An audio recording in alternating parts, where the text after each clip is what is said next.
Freedom recording studio Patna. Patna से लेके दिल्ली ले पूरा गोदर हो जाई। अरे पटना से लेके दिल्ली ले पूरा गोदर हो जाई। हमारा एक इशारा पजिला में, हमारा एक इशारा पजिला में तहारा मर्डर हो जाई। हमारा एक इशारा पजिला में तहारा मर्डर हो जाई। पटना से लेके दिल्ली ले पूरा गोदर हो जाई। पटना से लेके दिल्ली ले पूरा गोदर हो जाई।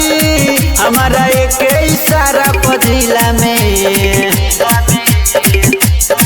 हमारा एक इशारा पजिला में तहारा मर्डर हो जाई। हमारा एक इशारा पजिला में तहारा मर्डर हो जाई। बुझल मर्डर हो जाई। डीजे अरमान आजमपुर। हमारा एक इशारा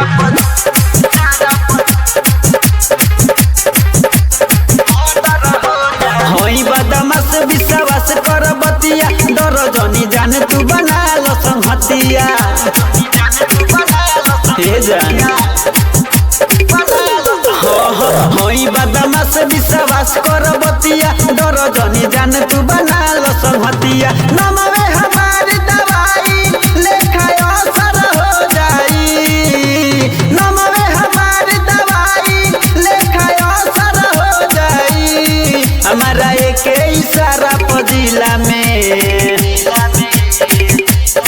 हमारा एक इशारा पजिला में तहारा मर्डर हो जाई। हमारा एक इशारा पजिला में तहारा मर्डर हो जाई।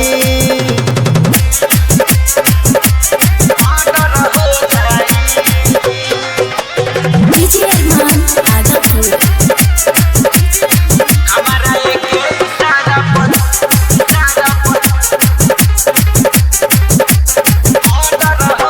होई बाहुबली जानेला पुलिस थाना, रोज रोज जान हो लागेला या ना जाना।